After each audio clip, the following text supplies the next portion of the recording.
When it comes to New Year, one of the biggest questions is, how can we maintain our New Year resolutions? It's one of those big ones. People make resolutions to lose weight, to begin a new initiative, to mend relationships, to break a habit. I mean, the list goes on. And yet we find how difficult it is that these resolutions last more than a week, sometimes more than a day.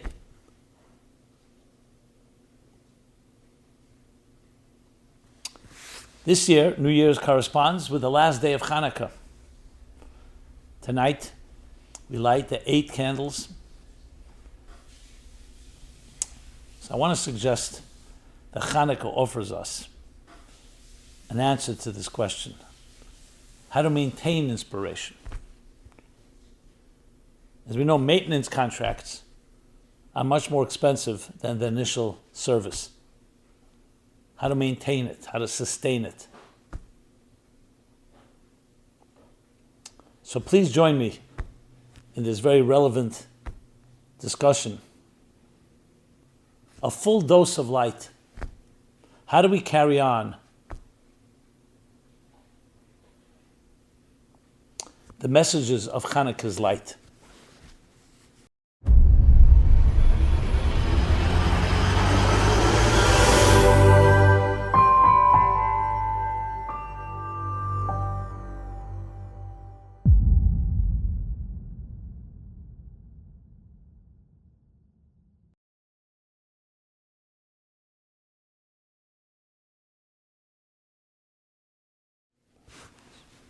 Hi, this is Simon Jacobson, and we will be discussing a full dose of light. How do we carry on the flame's messages? This program is dedicated by Larissa Govender in honor of the IDF soldiers. As we come from New Year's, one of the big questions, maybe one of the biggest questions, is around New Year resolutions. We make all kinds of decisions and resolve to lose weight, begin a new initiative, mend a relationship, break a habit. The list goes on. And yet we find it's extremely difficult to maintain these resolutions. We're not even talking about a month or two later or a week later. Sometimes that very day. And you wonder, is there something wrong with you? You made a resolution. Why don't you just stick to it? So welcome to the club. We all have this challenge. The first thing, of course, it addresses the very issue of habits. Developing new habits or to break old habits is not an easy thing. A few years ago, there was a best-selling book, The Power of Habit. And he shared a very interesting thought. And that is, why is it so difficult to break habits? Because the mind is the best computer that exists. It will create macros, as they once would be called, or today they're called algorithms. When it sees that you do something repeatedly, like you brush your teeth in the morning, or another part of your regimen, the mind, in its brilliance, will just register that's what you're doing, and you don't need to expend valuable brain energy toward that activity. So it just creates a type of, like, you trigger in the morning, you do this, then you usually do 1, 2, 3, 4, 5. That's why many times you say, did I really do that today? Because you weren't even thinking about it. It became part of your routine, automatic, reflexive.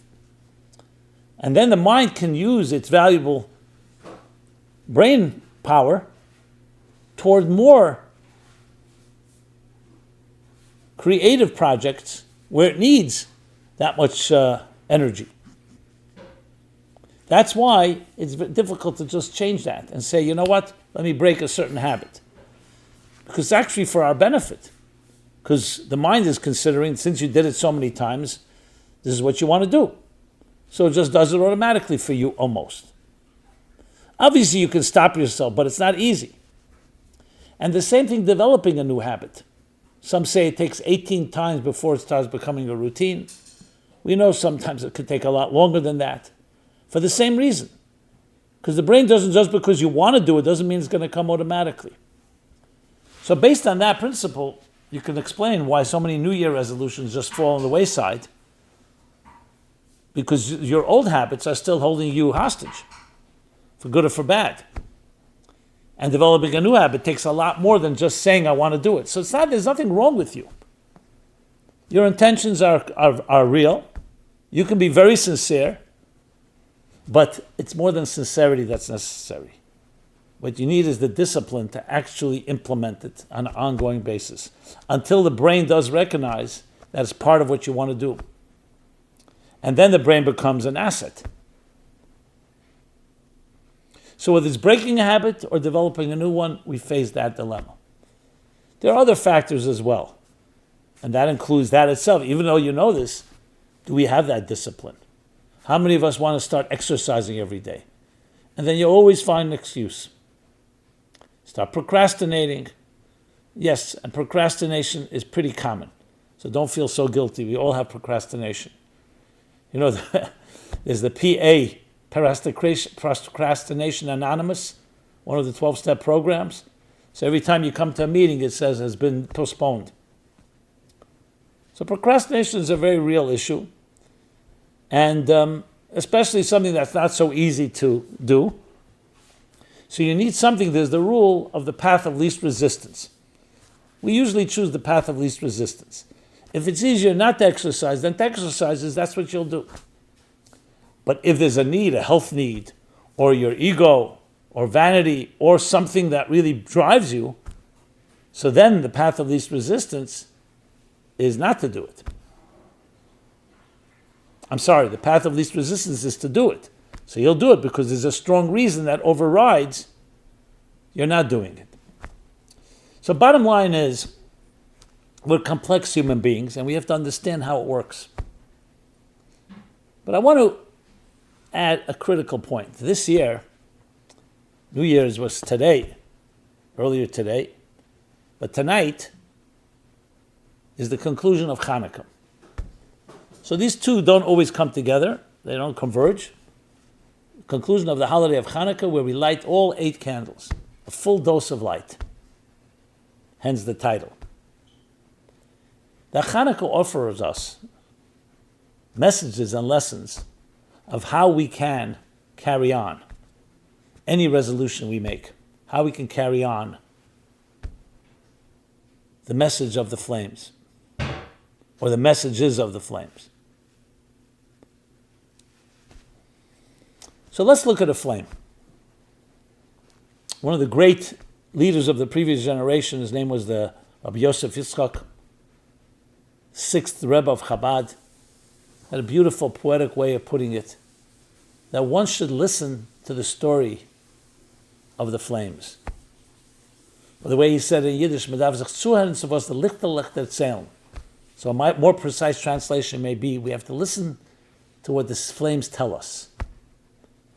They tell us, they relate to us a narrative. So look at a flame. It's fascinating. In its own very quiet repose, it teaches us very profound and life-changing lessons. First, the flickering flame. It's always flickering, it's always restless. Now, when we hear the word restless, it doesn't always make us feel very calm. Restlessness makes us feel restless. But actually, restlessness is critical to life. We're not talking about an extreme form of it, but think of the heart. The beating of the heart, contraction, expansion. You want it to be flickering. I mean flickering in a good way, a balanced way, like a wave. You breathe, exhale and inhale. That's the key to energy, is mobility, movement, pulsation. Pulsating energy. And the flame actually captures that, because the flame is compared, as the book of Proverbs tell us, that the human soul is a divine flame. The flame of God is the Ner Hashem, and the Ner Hashem, Nishmas Adam, is the soul of a human being. So the soul has those two poles, those two. One, it seeks, it longs. We all long for something more, transcendence. And then there's the so-called resolution, tension and resolution.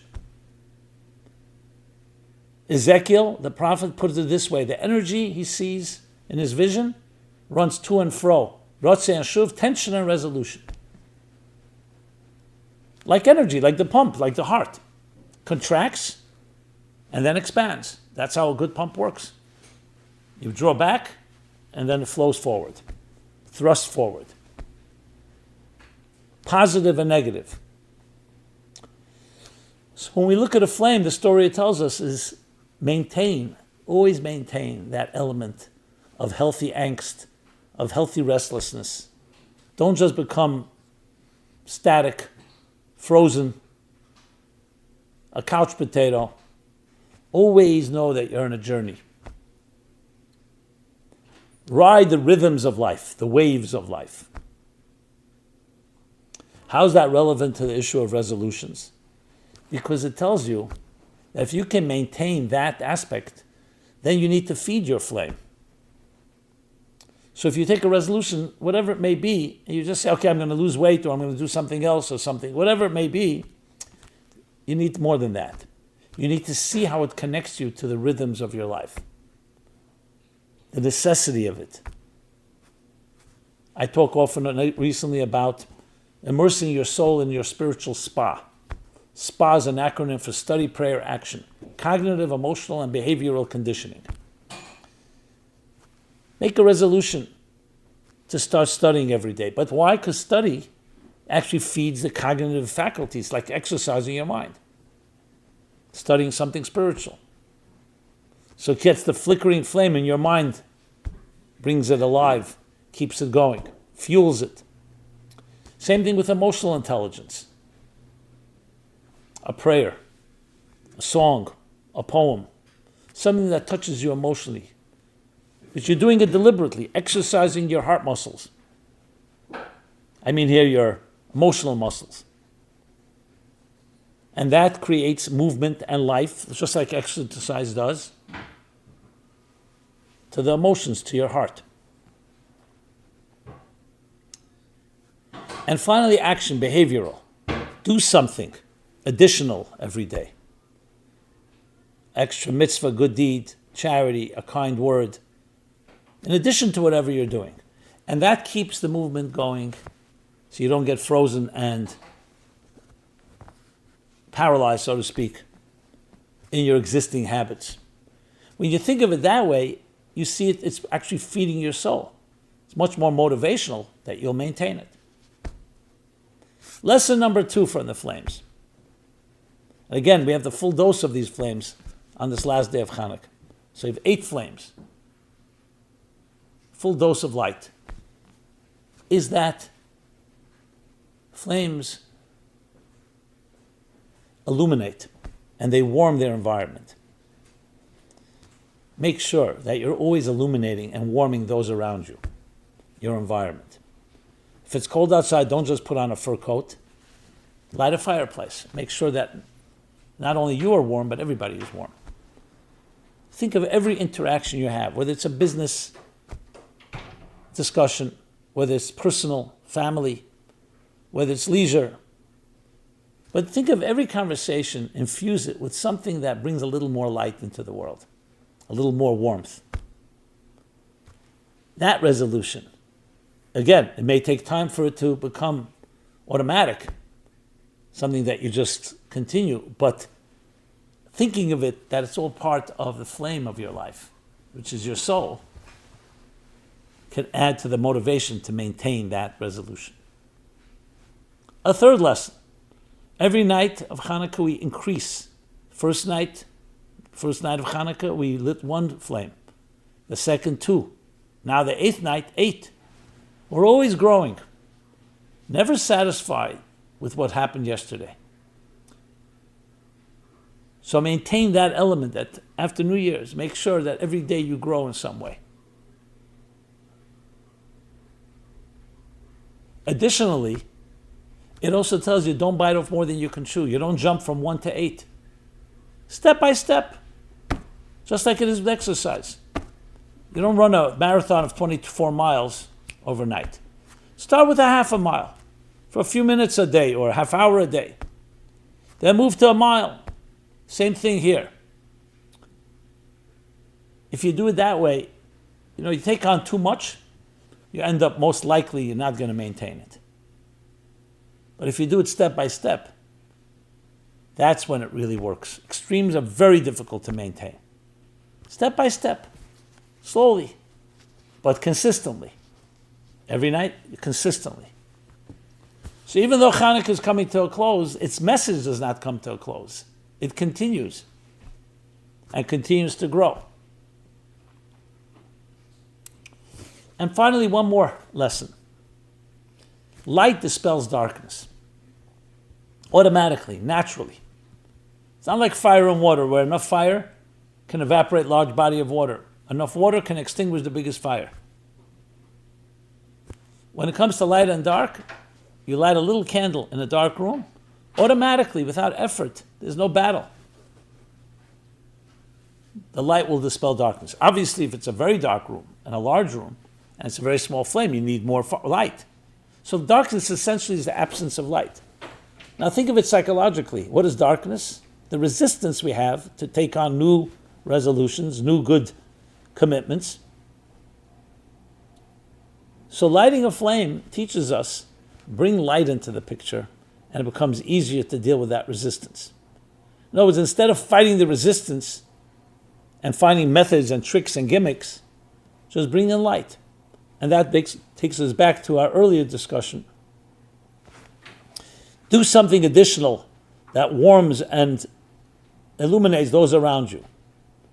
Do something that illuminates and warms you, cognitively, emotionally, and behaviorally. In other words, the things that bring light into this world, light into your life, far easier to maintain whatever it is that you committed to. So it's a dilemma. You can say it's the battle between who you are and who you want to be. But if you want to grow, there has to be effort. Nothing happens automatically. You have to invest. You have to plant the right seeds. Then you have to nurture the ground and water it, cultivate it. And then things emerge. It's a process. And that's the final point that needs to be emphasized. It's a process.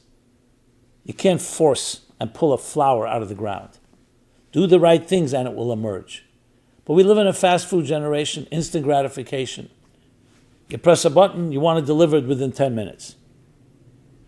Some things work that way. Material things work that way, not spiritual things, not sublime things. Love, truth, transcendence, anything worth talking about, anything that lasts, anything eternal, only is through a process and it emerges. And it's something we need to respect. So Chanukah teaches us all of that. The process of every night growing, increasing, the flickering flame, the restlessness we spoke about, the illumination, the warming of others. And there are many more messages. So the key is to remember that you have to think of it as your life. You're the flame. Chanukah gave us 8 days of power and strength. And now it says, now you carry on, because your soul continues to burn. So Chanukah is like a surge of energy, an empowerment for 8 days. And 8 is the cycle of the week plus 1, transcendence, that empowers us. Now you've been so-called initiated. You've been launched. Now take off. And grow every day. And carry the Chanukah message into the entire year. By being a living flame, a living menorah. That wherever you go, whoever you meet, they see, wow, this is someone that I want to be like. Wherever you touch, you warm their hearts. It's a big thing in life. And connect your resolutions to these concepts. then they're far more likely to be maintained, because it's a matter of really recognizing how important they are and critical to your life. Because that's anything that's optional, you can rest assured will go and fall on the wayside when it gets tough or when you're busy and it's not yet a routine of yours. The more critical it is to your life, the more sense of urgency, the more likely that you will maintain it. So happy Chanukah, everyone, and Happy New Year. May we take the Chanukah light, the message of the flames, to heart, to mind, to action, and indeed bring more light into this world. We sure need it. In these times of uncertainty, of disruption, of upheaval, both at home and around the world, light is ultimately the best response. Because it's not a weapon, it's not defense, it's offense. Light dispels darkness. May any darkness that you have be dispelled by your inner light, and know you always have a light that's stronger. God bless you. Be well. This has been Simon Jacobson. meaningfullife.com is our website. Please subscribe to our offerings, to our YouTube channel. Please share. And hopefully this message you find illuminating and heartwarming. Please share with others. And I'd love to always hear your feedback, your thoughts, your comments. Be blessed and be well. Thank you.